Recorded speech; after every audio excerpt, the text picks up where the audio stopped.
subscribe to Mufti Akmal Mujahid online and press the bell icon for more videos. السلام علیکم ورحمۃ اللہ وبرکاتہ۔ بسم اللہ الرحمن الرحیم۔ صلاۃ و تسبیح کی فضیلت، صلاۃ و تسبیح کی نیت کیسے کریں، صلاۃ و تسبیح کا وقت کیا ہے اور اس کی کتنی رکعتیں ہیں، اور صلاۃ و تسبیح پڑھنے کا صحیح طریقہ کیا ہے، اس بارے میں آج ہم گفتگو کریں گے۔ تو صلاۃ و تسبیح کی فضیلت کے بارے میں کہ صلاۃ و تسبیح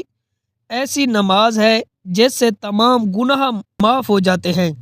نفل نمازوں میں صلاۃ و تسبیح کی نماز کی بڑی اہمیت ہے، اس لیے علماء، فقہا، محدثین خود نماز تسبیح پڑھتے تھے، دوسروں کو بھی صلاۃ و تسبیح پڑھنے کا حکم فرماتے تھے۔ یہ نماز نبی کریم رؤوف الرحیم صلی اللہ علیہ وآلہ وسلم نے اپنے چچا حضرت عباس کو سکھائی اور ارشاد فرمایا کہ اگر ہو سکے تو یہ روزانہ 1 مرتبہ پڑھیں، اگر ممکن نہ ہو تو ہر جمعہ کو، اگر یہ بھی نہ ہو سکے تو ہر مہینے، اگر یہ بھی نہ ہو سکے تو سال میں 1 بار، اگر اتنا بھی نہ کر سکو تو کم از کم زندگی میں 1 بار ضرور پڑھ لیں۔ اس کی برکت سے اللہ تعالیٰ اگلے پچھلے جان بوجھ کر یا بھول سے کیے جانے والے چھوٹے یا بڑے گناہوں کو سب کو اللہ تعالیٰ معاف فرما دیتا ہے۔ اور صلاۃ و تسبیح میں کیا پڑھا جاتا ہے؟ تو صلاۃ و تسبیح میں تیسرا کلمہ پڑھا جاتا ہے، اور تیسرے کلمے کا بھی آدھا کہ سبحان اللہ والحمد للہ ولا الہ الا اللہ واللہ اکبر، اتنا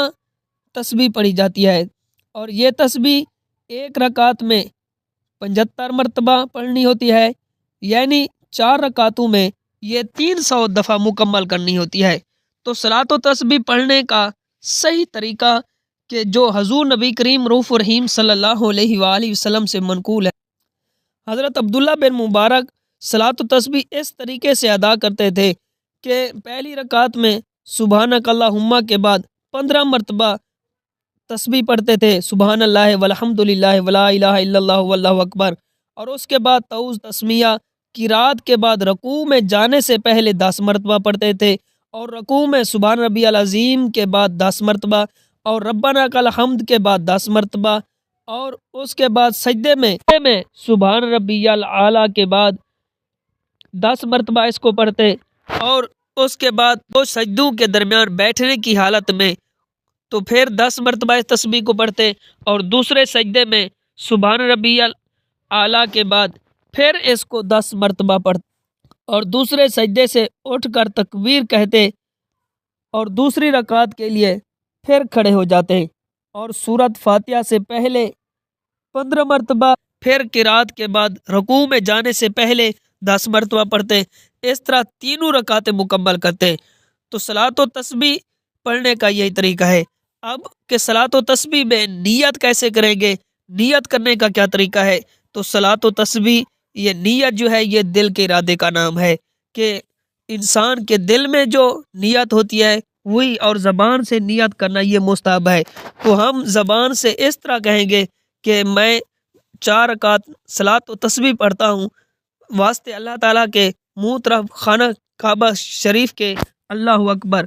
اس کے بعد کہ صلاۃ و تسبیح کس وقت پڑھی جاتی ہے؟ صلاۃ و تسبیح چنانچہ نفل ہے، اس لیے مکروہ اوقات